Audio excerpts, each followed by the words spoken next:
There is a particular kind of tired that has nothing to do with sleep. You know the kind. It sits behind your eyes. It lives in your shoulders. It follows you from room to room in a house that has gotten quieter over the years. Not all at once, but gradually, the way light fades in the late afternoon. You don't notice it happening. And then one day you look up and the room is dim and you can't quite remember when the brightness left. That was the kind of tired you carried into Union Station that evening. Chicago, in October. The sky outside had gone the color of old pewter before 4 o'clock. The wind off Lake Michigan had teeth in it, not the bitter, punishing cold of January, but the pointed, purposeful cold of a season, making its intentions clear. You pulled your coat tighter and walked through the heavy brass doors, and the station received you the way it receives everyone, without ceremony, without judgment, simply opening itself up and letting you in. Union Station is one of those places built by people who believe that ordinary moments deserved extraordinary surroundings. The great hall rises above you, white marble columns, a vaulted ceiling so high it seems to have its own weather, windows tall enough that the gray October light falls through them in long cathedral shafts that shift across the stone floor as the afternoon dies. The sound inside is its own living thing. Footsteps echo off marble and rise into the vault above. Voices drift upward and dissolve long before they reach the ceiling. Somewhere in the distance, a train whistle sounds low, solitary, already fading, and the sound moves through the hall and disappears the way all sounds do in very large spaces, swallowed without a trace. You stood there with your bag at your feet. People moved around you the way water moves around a stone. A family with too much luggage and not enough patience negotiated their way toward a gate, the children pulling in different directions. Business travelers moved through the crowd with earbuds in, and that particular walk of people who are always somewhere else in their minds, who have mastered the art of being physically present in a place while giving it none of their actual attention. Two teenagers stood in the center of the hall, photographing the ceiling with their phones, capturing it through a screen rather than simply looking at it, which was a choice you had made 1,000 times yourself without recognizing it as a choice. You watched them briefly. Then you looked away. Your train didn't leave until 6. Not the restless kind of sitting where you check your phone every 40 seconds to confirm that time is still passing. Not the tense kind where your mind is already somewhere else, sorting through the inventory of things undone, rehearsing conversations that haven't happened yet, calculating what tomorrow requires. Real sitting, the kind where you feel the weight of your own body against the bench, the solidity of the floor beneath your feet, the slow and entirely indifferent passage of time in a public space that doesn't know or care who you are. It was harder than it sounded. Your hands wanted to reach for the phone. Your mind wanted to find something to process. There was a persistent, low-level restlessness in you that had gotten worse, not better. Since May, that constant interior motion of a man who has spent 40 years in purposeful forward movement and now finds himself stationary, the engine still running with nowhere particular to go. You breathed through it. You had bought the ticket 6 months ago. Back in April, when you were still going into the office 3 days a week, when there were still meetings on your calendar and people who needed things from you and a structure to the days that told you who you were by telling you where to be and what to do when you got there. Back then, a trip to New Orleans had seemed like exactly the right kind of reward for a life of consistent, reliable effort, first-class sleeper on the famous overnight train, 2 nights in the city at the far end, the kind of unhurried journey that men in your position promised themselves for decades and usually got around to eventually. Your wife had looked over your shoulder at the computer screen while you booked it. She had looked at the cost and said nothing about the cost, which was itself a form of approval. She had said, simply, that it was about time. She was right about most things. She was right about this. But then May arrived, and with it, the last day of work. The sheet cake on the conference table with your name written on it, in blue frosting. The handshakes, some genuine, some dutiful, all well-meaning. The cards signed by people in departments you had barely intersected with, most of whose last names you had never needed to learn because there was always an email, always a calendar entry, always a system that mediated the human distance. The badge placed on your manager's desk with a small, definitive click that seemed to echo in the quiet office longer than a click of that kind had any right to echo. And after that came June, then July, then August, September, 4 months of mornings without an alarm, which should have been the promised land and was instead a strange, disorienting country. 4 months of coffee at the kitchen table with the paper, the actual physical paper, which you had resumed taking because you needed something to do with your hands while the morning organized itself. 4 months of your wife asking how you were doing in that particular tone, warm, patient, not pressing, and you saying, fine, and meaning it approximately 60% of the time, which was probably visible to her even when it wasn't visible to you. Somewhere in those 4 months, the trip to New Orleans had changed its meaning without changing its date. You weren't rewarding yourself anymore. That framing had dissolved sometime around July, when it had become clear that what you were navigating wasn't the pleasant winding down of a long career, but something more fundamental and harder to name. The question underneath everything, the one that appeared at 4 in the morning with dependable consistency, was not, "What will I do in retirement?" It was older and quieter and more unsettling than that. It was, "Who am I, if I am no longer the thing I have been for 40 years?" That was the question you were carrying when you walked into Union Station. That was the question that sat in your shoulders and lived behind your eyes and followed you from room to room in the house that had gotten quieter. You hadn't told anyone that was the question. Not your wife, though she knew anyway. Not your son, who called on Sundays and asked how retirement was treating you, with the cheerful assumption that a man who had worked hard for 40 years must be thoroughly enjoying his rest. Not the friends from the office, who emailed occasionally with news of the place you had left and clearly expected you to be glad to be free of it. You were glad, in the way that you are glad when a long, demanding, worthwhile thing concludes, and also something else, something that didn't have a tidy name. The hall continued its business around you. A man in a red uniform jacket navigated a luggage cart through the crowd with the easy, unconscious mastery of someone who has done a physical thing so many times it has become entirely natural, no longer a skill, just a way of moving through the world. An old woman sat 2 benches over, reading a paperback with her lips moving slightly, completely absorbed, the rest of the station simply absent from her awareness.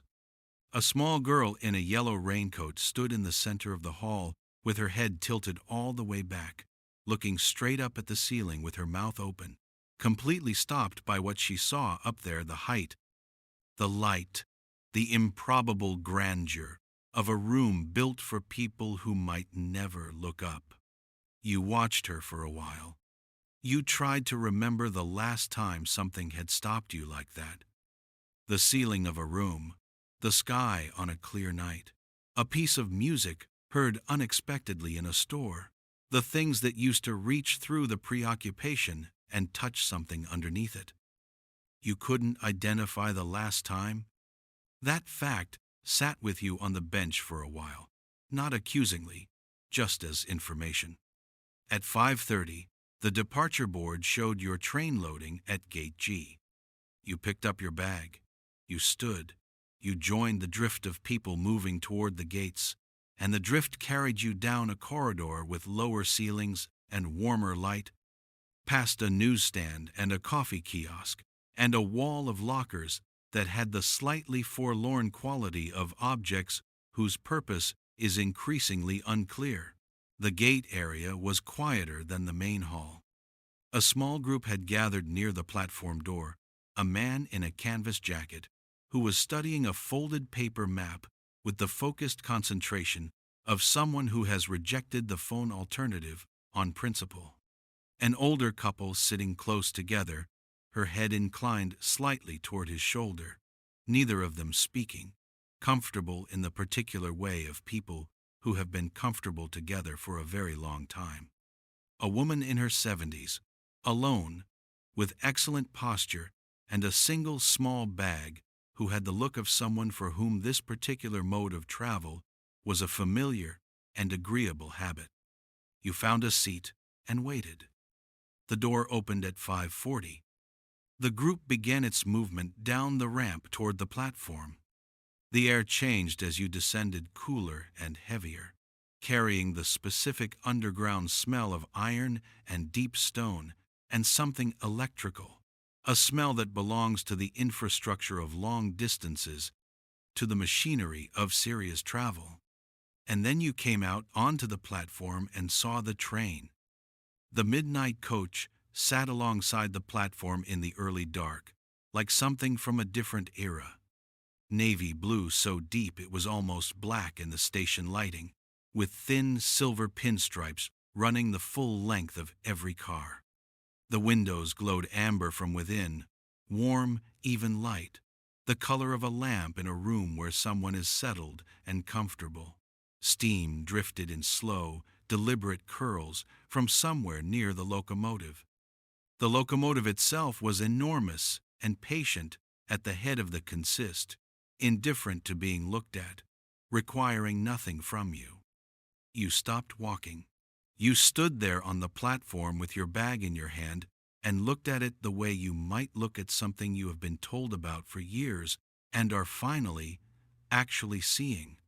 It was beautiful in the specific way that things built for a serious purpose are sometimes beautiful, not decorative beauty, not beauty added on top of function, but beauty that emerges from the fact that every part of it exists for a reason, and all the reasons have been attended to with genuine care. The man walking behind you cleared his throat, politely. You started walking again. He was standing at the entrance to your car as if that position were simply where he belonged in the world. A tall man, late 60s, carrying himself with the easy uprightness of someone who has never stopped paying attention to how he moves through space. Dark uniform, white shirt buttoned precisely at the collar, a small silver pin on his lapel that caught the light when he shifted his weight. His face had a quality that you recognized but couldn't immediately name, the quality of a face that has watched a great many people over a great many years and has arrived at genuine interest in all of them without judgment. About any of them, patient, observant, entirely at ease. He looked at you with the calm attentiveness of someone who had already assessed which suite was yours before you arrived. "Suite 3, he said. It was not a question. "That's right. I'm Cornelius," he said. "Most folks call me Neil." "Neil, you said?" He nodded once. That settled it. He turned and led you down the corridor. The walls were dark cherry wood, polished until they held light, the way still water holds light, not reflecting it exactly, but absorbing it and giving something warmer back.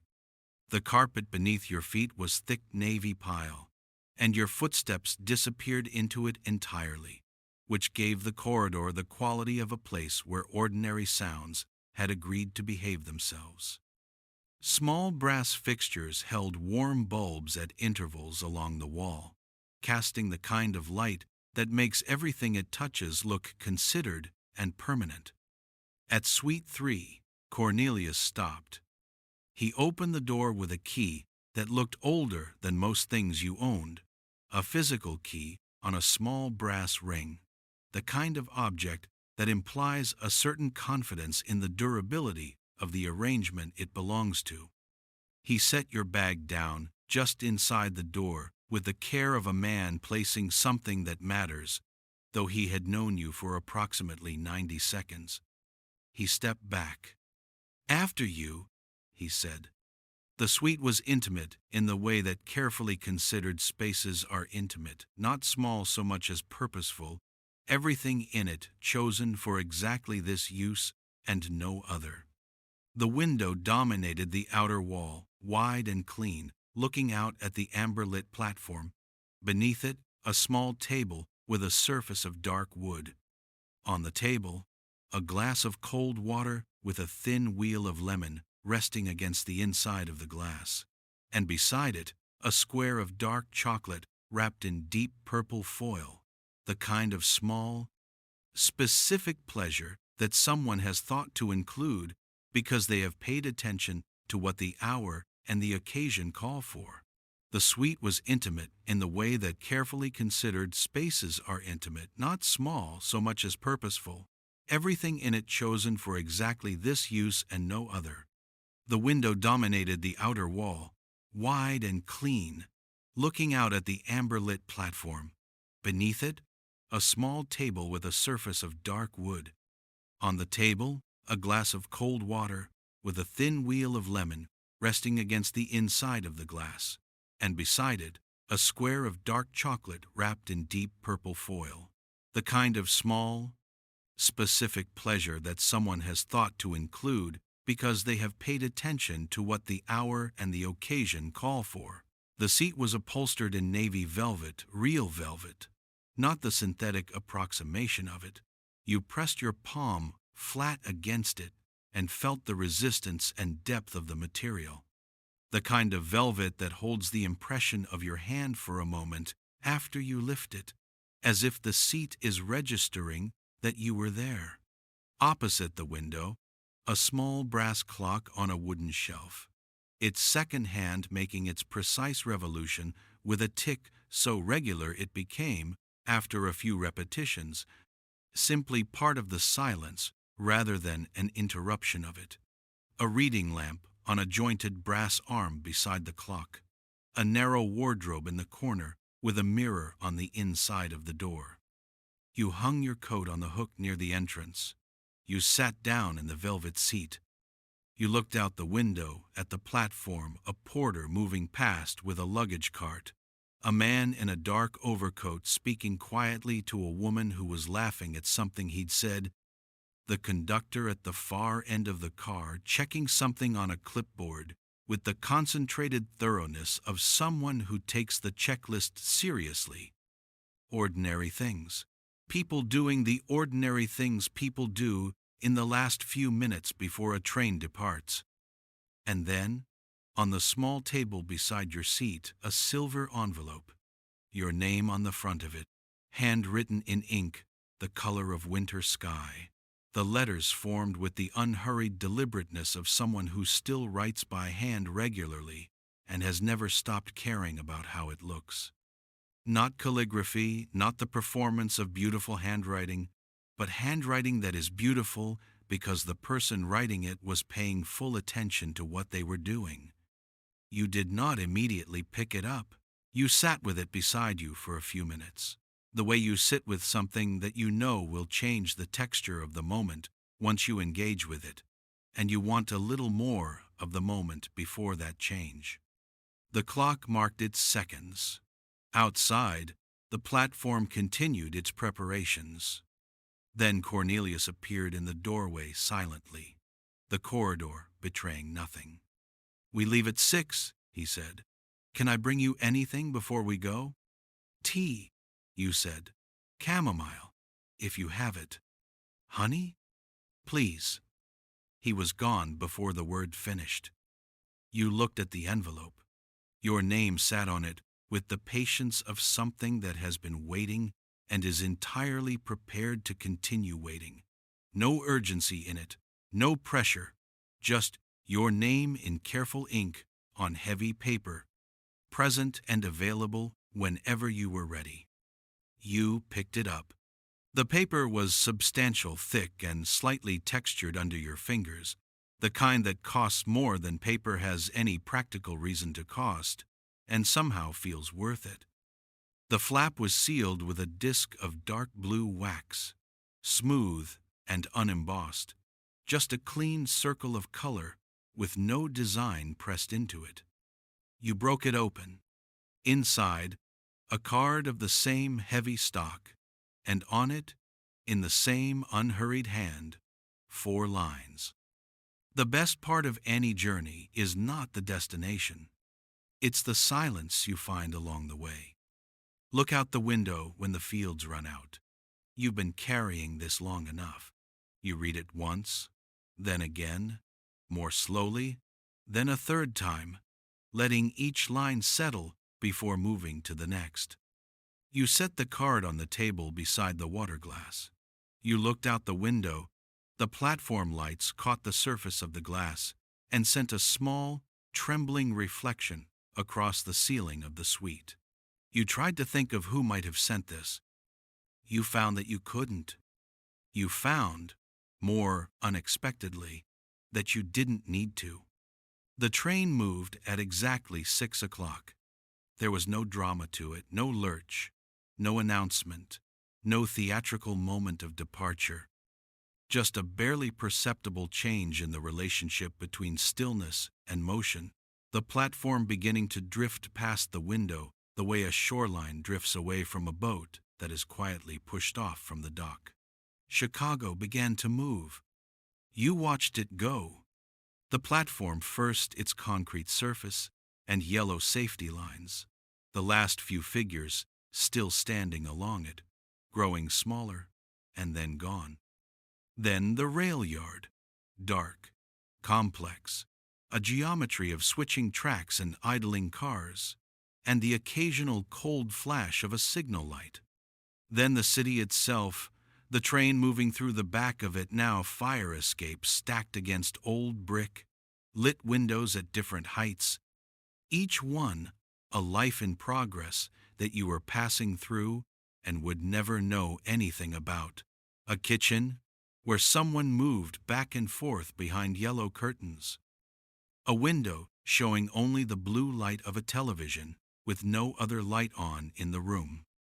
A man on a fire escape 3 stories up, standing in the cold with a cigarette, watching the train go past with the incurious gaze of a man who has seen this train go past many times and has no particular feeling about it. He was gone in a second.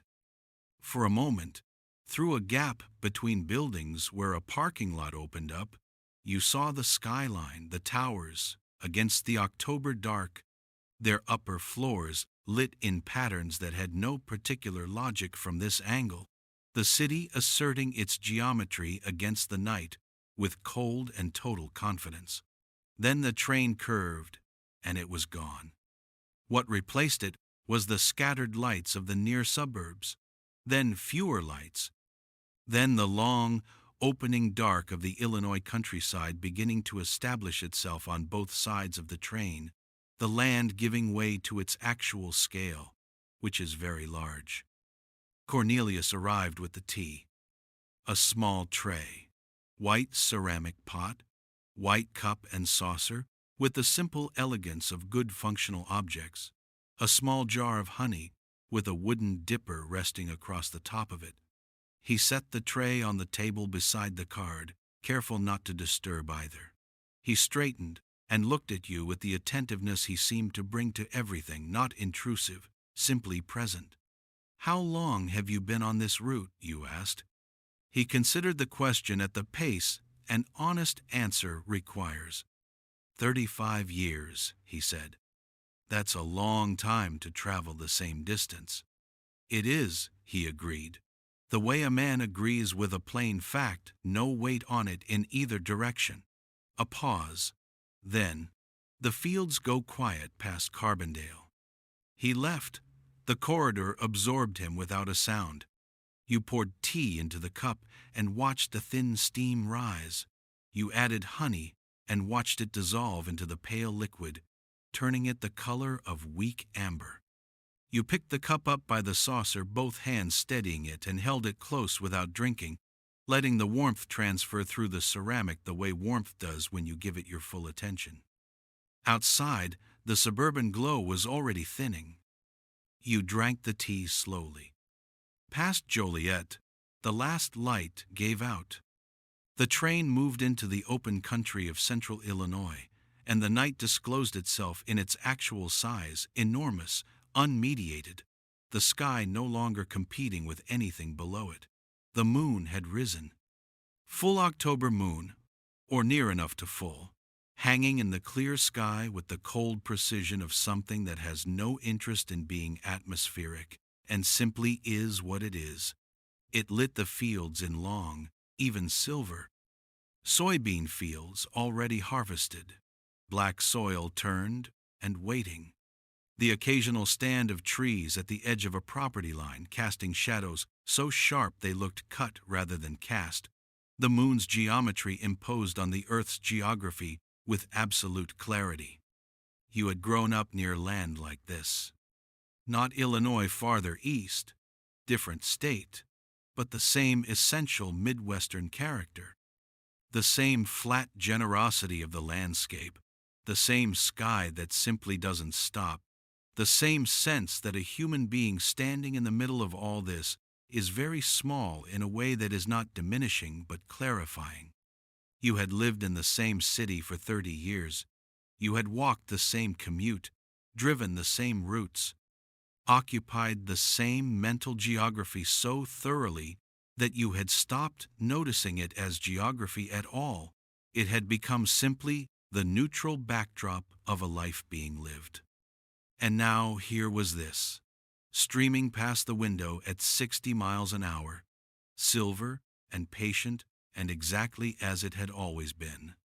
You pressed your forehead lightly against the glass. The cold came through immediately. Outside, a farmhouse appeared, lights on in 2 windows, a barn dark behind it, a pickup truck in the drive, and slid past and was gone, leaving only the fields again, and the moon on the fields, and the particular stillness of land that is resting.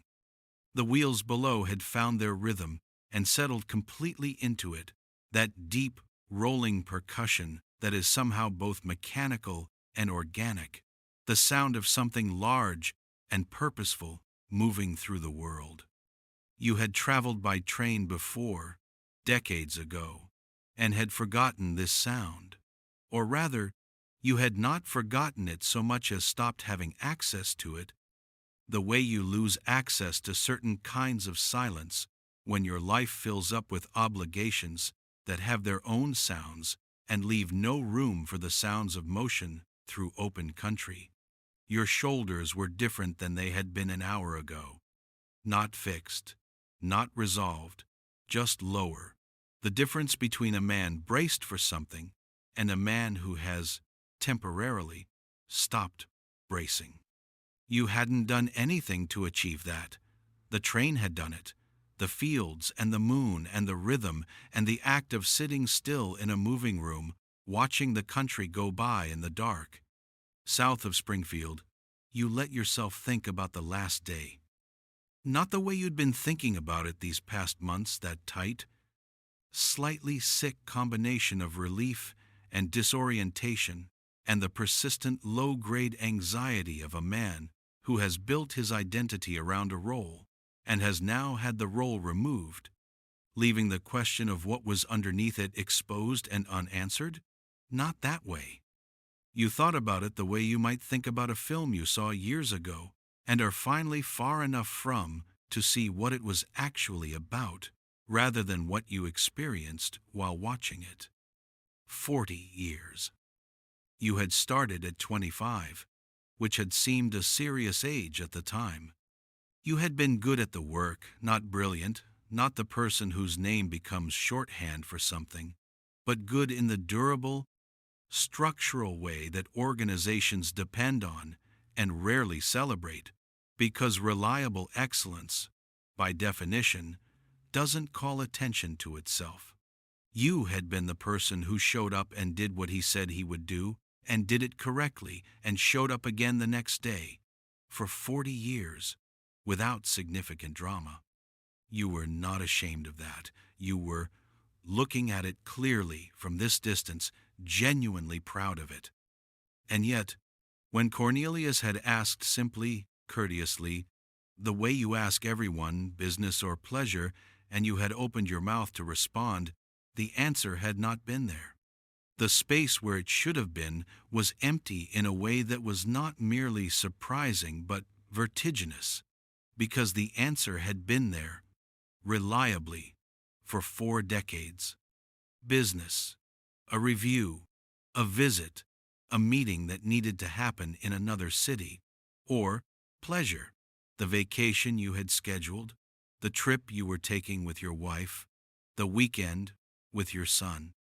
The categories were stable, and the answer always existed within one of them.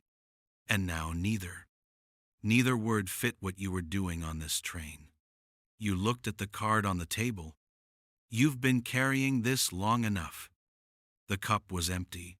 The fields ran past under the moon, patient and silver, and utterly indifferent to the questions of a man on a train. A farmhouse appeared, a single lit window on the second floor, a yellow rectangle in the darkness. Someone awake at this hour reading, or unable to sleep, or simply preferring the company of their own lamp to the dark, and then it was gone. You set the cup on the tray. You picked up the card one more time and read the third line. Look out the window when the fields run out. You looked out. You set the card face up on the table. You reached over and dimmed the reading lamp until the suite was lit only by the ambient glow from outside moonlight and the occasional flash of a road crossing or a distant yard light, pale and blue against the darkness. You settled deeper into the velvet seat and let the rhythm of the wheels carry you. You did not sleep yet, but for the first time in longer than you could accurately recall, you stopped anticipating the next thing. You stopped running the background inventory of what was undone and what was coming and who you were supposed to be in the morning. You let the train do its work, which was simply to move steadily and without interruption through the dark. You let the fields do their work, which was simply to be there, silver and undemanding, offering nothing except the fact of their presence. The moon moved imperceptibly in the sky as the train moved imperceptibly through the night. Outside, Illinois continued its long, dark patience. And somewhere further south, past Carbondale, and past the places you had never seen, and the lives you would never know, the fields were already beginning to change into something different. You did not know when you fell asleep. That was the nature of it. There was no decision, no moment of choosing to let go. 1 minute, the silver fields of Illinois were moving past the window, the moon doing its precise work on the harvested earth, the rhythm of the wheels holding its steady pulse beneath you, and then there was nothing. And then there was Kentucky. You sat up slowly. The velvet seat had held you well. Your neck was fine. Your back carried none of the wooden stiffness that usually attended sleeping upright in chairs. Your body had been looked after by good design, while your mind went somewhere else entirely, which was exactly the arrangement the night required. The brass clock on the shelf read 22 minutes past 10. The suite was exactly as you had left it, the empty cup on the tray, the silver card face up on the table, the water glass with its lemon wheel now slightly curled at the edge where it had been in contact with the glass too long. Everything where you had put it, the room completely unchanged. Outside, everything had changed. The flat, silver generosity of the Illinois farmland was gone. In its place The land had begun to fold gently at first. The earth, remembering that it was capable of more than horizontality. Low rises and shallow valleys, trees pressing closer to the tracks, first in stands and then in longer continuous stretches, the canopy closing over the land and holding the darkness differently. The moon, where it found gaps between the trees, made small silver pools on the ground below, isolated circles of light in the general dark of the hills. This darkness was different from the darkness of the open fields, thicker, more interior, the kind of darkness that accumulates in places where the land has been doing the same thing for a very long time and has developed, over the centuries, a certain weight and depth to its silences. Kentucky. You had crossed the state line while you were sleeping, which seemed exactly right. Some transitions are better made without the ceremony of being witnessed. You go to sleep in one place and the train carries you across the threshold and you wake up somewhere else, and the crossing itself is spared the weight of your attention. You drank the remaining water, set the glass down, looked at the card, look out the window when the fields run out. The fields had run out while you were asleep, but you were looking now. The corridor was empty when you opened the door of the suite.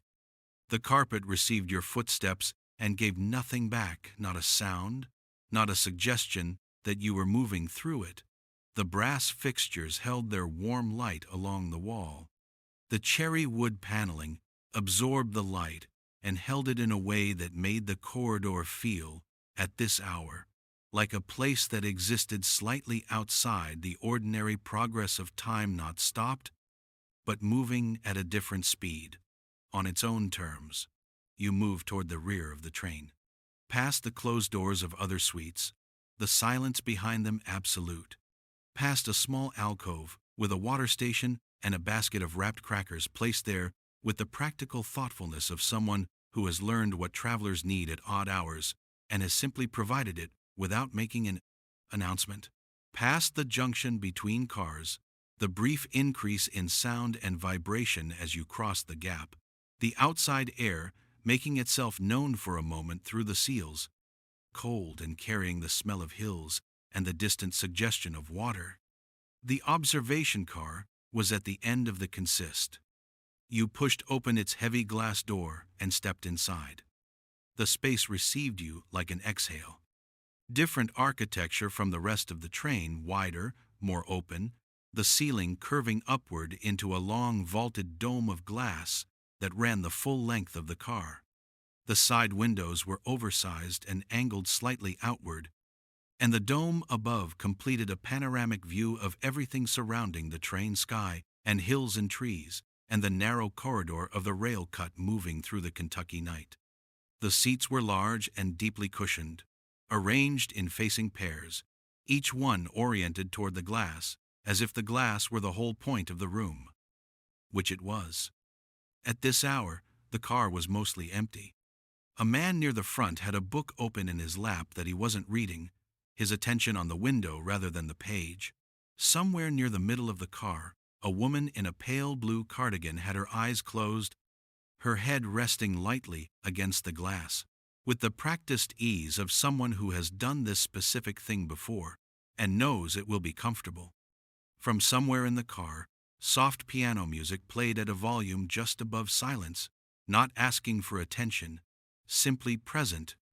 The way music is sometimes present in a space where the alternative is a silence too complete to be comfortable. You found a seat near the rear and sat down. You looked up. The sky through the dome was stunning in the way that things are stunning when you have forgotten they are possible.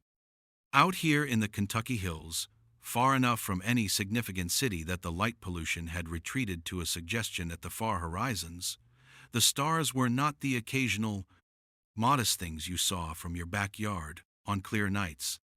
They were everywhere, and dense, and layered in a way that took a moment for the eye to resolve, some bright and distinct enough to have visible color, blue-white or warm gold, and behind them countless more in diminishing gradations of brightness that dissolved eventually into the general luminous haze of the Milky Way, which stretched across the dome above you like a river of light, like something poured with great carelessness across the sky by a hand too enormous to imagine.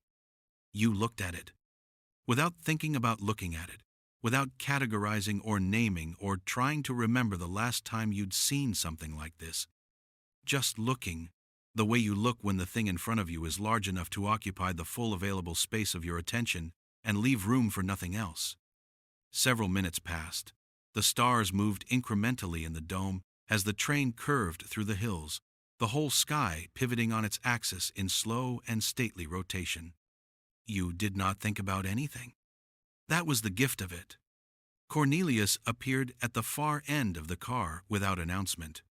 He came down the aisle carrying a small tray, moving with that characteristic quietness that you had already come to associate with him, not theatrical silence, not deliberate stealth, simply the unhurried movement of a man who has learned that most spaces deserve to be entered with some consideration for what is already happening in them. He set the tray on the small table beside your seat. On it, a plate of biscuits, golden brown and clearly fresh, the kind that separate at the edge when you break them and release a small breath of steam from the interior. Beside the biscuits, a ceramic cup of coffee, decaffeinated, you assume correctly, at this hour dark and fragrant, smelling of roasting and depth, and somewhere considerably warmer than Kentucky. Then he did something you did not expect. He sat down, not across from you, in the manner of a man establishing himself for a conversation. He sat in the seat directly beside yours, facing the same direction, looking at the same dome of glass and the same stars beyond it. The way two men sit when they are not performing company for each other, but have simply chosen to occupy the same moment. You said nothing, he said nothing. The music continued at its low volume. The wheels kept their rhythm below. Above, the Milky Way tilted slowly in the dome as the train moved south.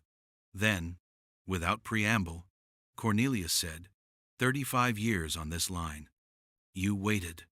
The stars looked the same every night. Same stars, same route, same sky above the same hills. He paused for a moment, but the passengers never do. He was not looking at you. He was looking at the dome, at the stars turning slowly overhead.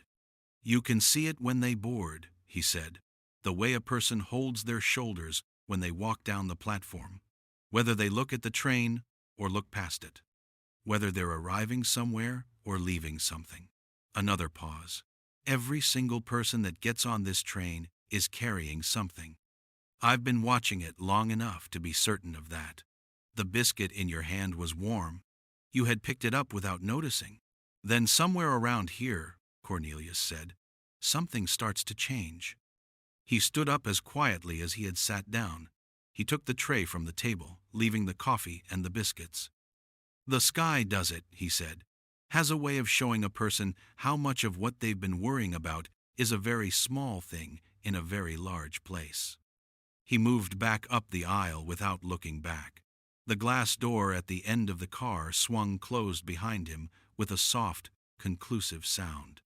You sat for a long time after that. You ate the biscuits. You drank the coffee slowly. Above you, the great wheel of the Milky Way continued its patient rotation, indifferent and magnificent.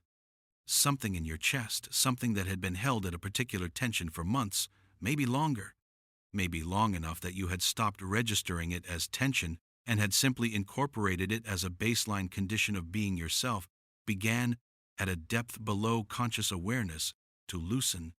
You didn't name it. You didn't try to understand it. You let it happen. The rain began in Tennessee. Not with drama, not announced by thunder or preceded by lightning. Just a quiet tapping on the curved roof of the observation car, so gentle at first that you thought you were imagining it. A sound just beneath the threshold of certainty, a suggestion more than an event. Then a few more taps. Then more. By the time you walked back through the train to Suite 3, the rain had committed itself fully steady and purposeful, the kind of rain that has decided what it is and intends to continue. It moved across the windows of the corridor in long diagonal lines, each drop catching the interior light briefly and converting it into a traveling point of brightness before running down and joining the rest. You closed the door of the suite behind you.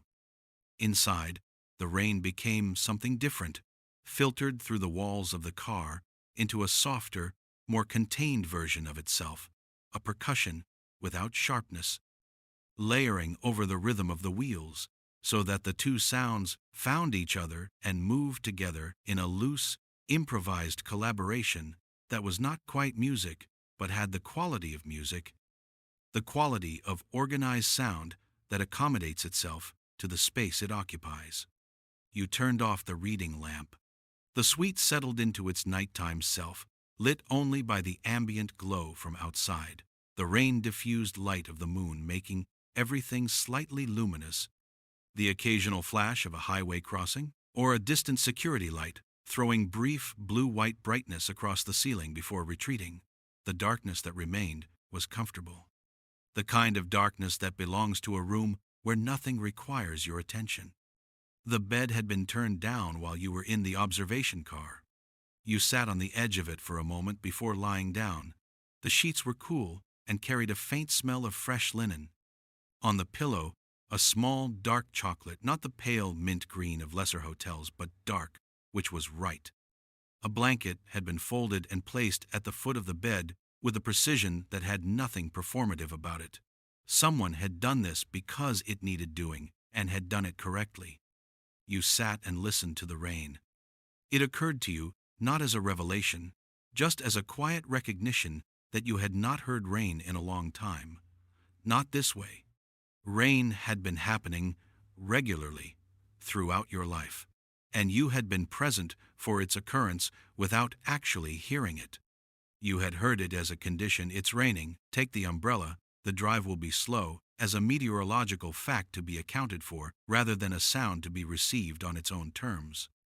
You had heard it through office windows and through the windshield of your car and through the interior preoccupation of a man who always has somewhere to be, always through some mediating layer that kept it at a remove. Here there was no remove. The rain was simply present on the other side of a thin wall, falling without explanation, falling because that is what rain does when the conditions are right, completely uninterested in what you made of it. You found this, in a way you could not have articulated precisely, a relief of a specific and needed kind. You lay down. The pillow received your head with the particular rightness of something calibrated correctly, not soft to the point of offering no support, not firm to the point of requiring you to accommodate it. Just right, the way things are right when the person responsible for them has been paying genuine attention. The rain continued its conversation with the roof. You lay on your side, facing the window, watching the rain light move in shifting patterns across the ceiling, irregular, constantly changing, like light on the surface of moving water viewed from below. Your breath slowed without instruction, and something stopped. Not in the external sense: the train moved, the rain fell, the wheels maintained their conversation with the rails. Something stopped in the interior sense, in the place where a particular kind of activity had been running continuously since May, since the badge on the desk and the click that echoed too long. The low, persistent processing: what now? What next?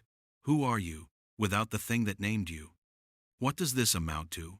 That background machinery of self-interrogation that a man runs when the structures that previously organized his sense of himself have been removed, and he hasn't yet found or built the replacement. Structures. It stopped, not because the questions had been answered. They hadn't. It stopped the way a noise stops when you finally locate its source, not resolved, but recognized, and in the recognition, losing some of its urgency. The machinery had been searching for something solid to attach to, some fixed point in the new landscape. And here in this suite, on this train in the Tennessee rain, it had found not an answer, but something perhaps more useful than an answer. It had found that the ground beneath the questions was solid even without their resolution, that you were still coherent, still present, still recognizably yourself, even in the absence of the external structures that had for 40 years served as the frame around your sense of yourself. You were still here. The room was quiet in its moving way. The rain was quiet in its falling way. You were quiet in the deepest way you had been quiet in a very long time. You slept. And this time when you woke, something had changed in the train's behavior. A different vibration was moving up through the bed, deeper than the ordinary rhythm of the rails, more resonant, more structural. The sound had become larger and more deliberate. The rain was still there, had, if anything, intensified. But beneath it and surrounding it was something architectural.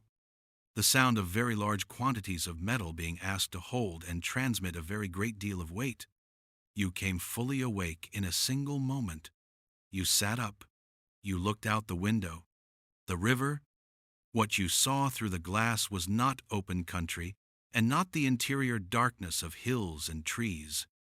What you saw was the intricate superstructure of a very large bridge, steel girders and cross members and diagonal bracing moving past the window in close, fast succession, each one illuminated briefly by the train's running lights, close enough that individual rivets were visible in the dark, each one a small, cold, purposeful dot in the infrastructure of the thing.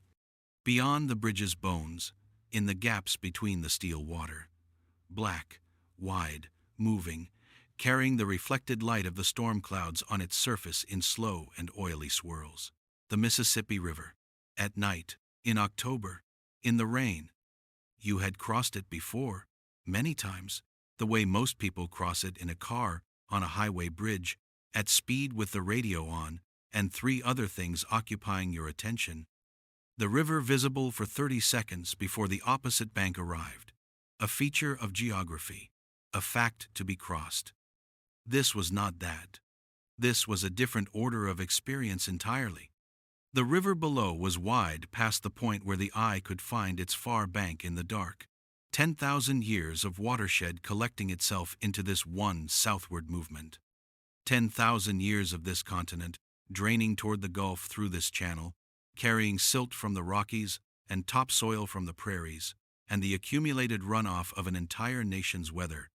Ancient and enormous, and moving with the absolute indifference of something that has never, in all its existence, required human acknowledgement in order to continue. The bridge held you above it. You felt the bridge in your chest, the resonance of its enormous structure transmitting itself up through the train and into your body, a vibration at a frequency low enough to feel rather than hear. The deep structural conversation of steel built to hold this weight, and doing so, as it had done for decades, without drama or apology. On both sides, through the gap between girders, the river spread away into the rainy dark. No visible banks, just the water and the storm light on the water, and the rain moving across both in long gray curtains. You placed your hand flat against the window glass. Cold, slightly damp from condensation on the inside of the pane, real and present under your palm. The bridge continued, long enough for you to understand what you were crossing, long enough for the act of crossing it to acquire the weight of its own significance. Then the bridge ended. The deep resonance fell away. The ordinary voice of the rails returned. The window showed flat darkness again, the first shapes of Louisiana, the land dropping back towards sea level, the trees changing character, more water in the shadows between them. Something had shifted. You kept your hand on the glass for another moment, feeling the cold dissipate from your palm, feeling the vibration of the rails now through your arm rather than your chest. You thought about what Cornelius had said in the observation car, about the things people carry when they board this train, about the way Kentucky's sky changes something, and you thought about what it means to cross a river at night on a bridge that has been making this crossing for 100 years. Every tradition that has thought carefully about what it means to be a person has placed a river at the threshold between what is finished and what continues. There is always a river in those accounts. The specific name changes, the meaning doesn't. You cross a river, and the things you were carrying on the other bank are either lighter or transformed or simply gone, depending on what the river decides to take. The Mississippi at night in October had taken something. Not everything, not the questions themselves, which remained, but the urgency that had surrounded them, the anxious forward pressure of a man who feels he must resolve what he cannot yet resolve, that had been changed by the crossing into something quieter, something more patient, something that could wait for its answer without the waiting being a kind of suffering. Your shoulders, you noticed, were different. Not fixed, not resolved, different. You exhaled slowly. The window fogged slightly where your breath met the glass. A small, temporary bloom of opacity. You watched it clear. Cornelius knocked, or made the sound that served as a knock shortly before 1 in the morning. A presence at the door more than an actual knock, just enough sound to register without intruding. "Come in," you said. He entered carrying a small tray. The smell arrived ahead of him. Warm milk, cinnamon, vanilla. The specific sweetness of something prepared for the particular comfort of a person who has been traveling through the night and has arrived at the hour when a person needs exactly this and nothing else. He set the mug on the table beside the silver card. He looked at you briefly with those measured eyes, then moved to the window. He reached up and adjusted the curtain, a small adjustment, finding with immediate accuracy the position that allowed the night light in without directing it into the pillow. Not drawing it closed, not opening it wider, simply finding the right place, correct, on the first attempt. He stood at the door. "The river takes things," he said. "Always has. 10,000 years of practice."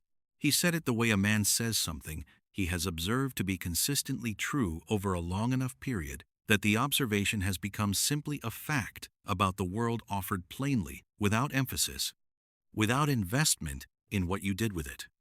"Bayou country in a few hours," he added. "Different kind of quiet out there. Old quiet. The kind that's been accumulating for a long time." The door closed with the soft precision of something built to tolerances that don't permit rattling. You picked up the mug. The warmth came through the ceramic into your hands immediately, surrounding your palms rather than just touching them. You brought it close and breathed the steam before drinking.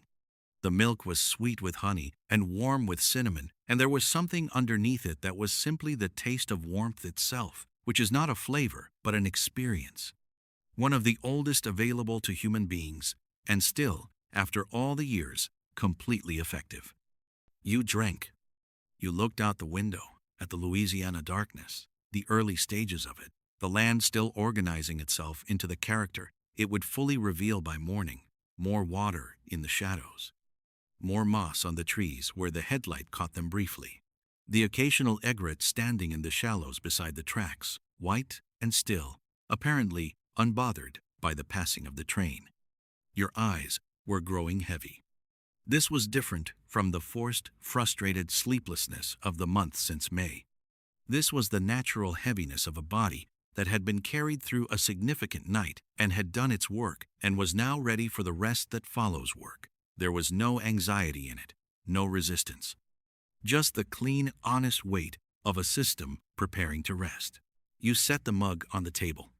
You lay back on the pillow and pulled the blanket up and turned your face toward the window. Outside, Louisiana opened ahead of the train its bayous and its bottomland forests, its Spanish moss and its black water, its deep and patient silences that had been accumulating since before any person living had been born.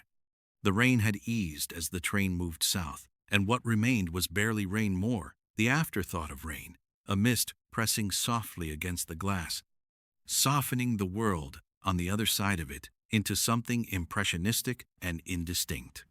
The wheels below kept their word. Clack, clack, clack, clack. You thought once more about the card on the table, the third line that had been waiting all night for you to find its meaning. You had been asleep when the fields ran out, and you had woken in Kentucky already on the other side of that particular threshold. You had missed the specific moment, but you had found the river instead. And the river had been exactly what was needed. You understood now that the card had not been a literal instruction so much as a direction to not look at this window at this precise moment, but stay present enough to see the thing that needs to be seen. And you had stayed present, imperfectly, with lapses, with the ordinary failures of attention that attend any long night, but enough. Enough for the stars. Enough for the bridge. Enough for the river to take what it takes. Your breathing deepened. The blanket settled its weight across you evenly, correctly, the way a blanket does when it has been properly calibrated for the purpose. The wheels kept their promise. The river was behind you now, but something it had loosened in you, something it had moved from one configuration to another, the way a long-held muscle finally releases, was traveling forward with you. You closed your eyes. Louisiana received the train into its dark and patient interior. And sleep came fully, deeply, without resistance. The first thing was the light. Not the light itself, not yet. The light was still assembling itself somewhere beyond the eastern horizon, still organizing its elements, still deciding on the particular quality of morning it intended to offer. What arrived first was a change in the darkness outside the window. The absolute interior dark of the deep night hours had thinned, not brightened, not yet. Just thinned, the way a very thick curtain thins when someone holds a light behind it. The density of the dark had decreased by some small but measurable amount, suggesting that somewhere beyond the visible, something was preparing. You lay still and watched it happen. The blanket was warm across your chest. The pillow had held you through the hours exactly as it had promised to. Your body carried the clean, settled heaviness of genuine rest, not the dull, unrefreshed weight that follows a bad night, but the specific gravity of a body that has been given what it needed and has used all of it, limbs loose, hands open on the blanket beside you. You could not remember the last time you had woken up this way. Not in the months since May, those mornings had had their own particular character, a disoriented weightlessness, the alarm absent but the waking arriving at its usual hour through sheer biological stubbornness. And then the long moment of recognizing that there was nowhere to be, which should have been liberation and was instead something more complicated. Not before May either. In the years when the alarm was a certainty and the morning had its established sequence, and you moved through it with the efficient automatism of someone who has done something enough times to stop experiencing it, this was neither of those things. This was simply waking up, present, unhurried, in a room that was moving through the world at 60 miles an hour, in the gray and violet pre-dawn of Louisiana. The bayou was outside the window, and it was extraordinary. Not in the dramatic sense, there was nothing dramatic about it. The extraordinariness was of the quiet, accumulated kind that belongs to places that have been themselves for a very long time without interruption. Cypress trees stood in black water that stretched away from both sides of the rail line in the darkness. Ancient trees, their trunks massive at the base where they met the water, tapering as they rose, their root structures producing the characteristic knees that broke the surface in irregular formations, like figures half submerged, like something that had been standing in this water since before the concept of standing in water had a name. Spanish moss draped from every branch in long gray silver curtains, completely motionless in the windless pre-dawn air, hanging with the patient excess of something that has had centuries to arrange itself and has taken the time. The water was black and flat. It held the sky in it with perfect fidelity, the deep violet blue of the zenith directly above, and at the eastern horizon the very first suggestion of warmth, a quality of color that had no name yet, occupying the precise register between night and morning before either had fully committed. A great blue heron stood at the water's edge, completely still, one of those large, gray, architectural birds that look less like animals than like considered propositions about what a bird might be. All angles and economy and the absolute stillness of a creature that has evolved to wait and has made its peace with. waiting. It faced the water without moving. The train passed within 50 yards of it, enormous and lit and loud relative to the stillness of the bayou at this hour, and the bird did not move, did not look up, did not acknowledge the passage of the train in any way. It simply continued its relationship with the water, which was its actual business. You watched it until a stand of cypress intervened and it disappeared. You thought, that bird has been doing this in this bayou, or birds like it have been doing this in this bayou, since before you were born, since before your parents were born, since before anyone in your family's long American history had arrived on this continent. It will continue. The water will continue. The moss will continue.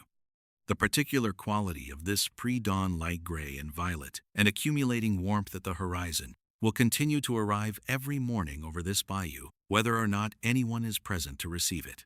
There was something in that thought that was not sad. Something that was the opposite of sad, a specific relief available only to a person who has, temporarily, stopped placing himself at the center of the account. The world was very old and very large and entirely operational without requiring your participation in its management. You were a part of it, a living, conscious, present part. And that was a form of membership in something enormous, which was more than sufficient. You sat up. You swung your legs off the bed and sat on the edge with your feet on the carpet and your hands on your knees. The same posture you had held on the bench at Union Station yesterday evening, a man carrying a question he couldn't articulate. The same hands, the same knees, a different man in some quality that the body doesn't record and the mirror doesn't show. The silver card was on the table where you had left it. You reached over without rising and touched it with 2 fingers, the paper's texture familiar now, known by repetition through the night. You drew it towards you and held it in the pre-dawn light coming through the window, reading it again. The best part of any journey is not the destination. It's the silence you find along the way. Look out the window when the fields run out. You've been carrying this long enough. You had read these 4 lines many times since Chicago. Each reading had found something slightly different in them, or found the same things differently inflected by what had happened in the hours between readings. Now you read them and felt their accuracy simply as accuracy, not as insight, not as revelation, but as the plain statement of something true that you had needed to be told and had now been told, and had now, over the course of a single night on a train moving through the middle of the country, arrived at the capacity to actually receive. You had been carrying things too long. Not wrong things, not things that deserve to be dropped or discarded or abandoned, just things carried too long in the wrong configuration. The weight of 40 years of useful, reliable, honest work. The weight of a man who has been so consistently occupied with doing that the practice of simply being had atrophied from disuse. The weight of a question, who am I, if not the thing I have been held, without the acknowledgement that the question itself was the work, and that the work was legitimate, and that it would find its answers at the pace that honest questions find their answers, which is never faster than necessary. You had been fighting the pace. The train had not allowed you to. You set the card down, face up, in the growing light. Then you did something you had not done on any of the previous readings. You turned it over. On the back, in the same careful hand, smaller, slightly lighter, as if written with less ink or more restraint, a single line. You already know who you are. You just needed a night to remember. You sat with that for a long time. The bayou moved past the window. The light at the horizon deepened from suggestion to color, not gold yet, but moving toward it, the sky's eastern edge releasing something warmer than violet. The cypress trees began to cast the first thin shadows of the day across the surface of the water. Shadows so faint they were barely distinguishable from the texture of the water itself.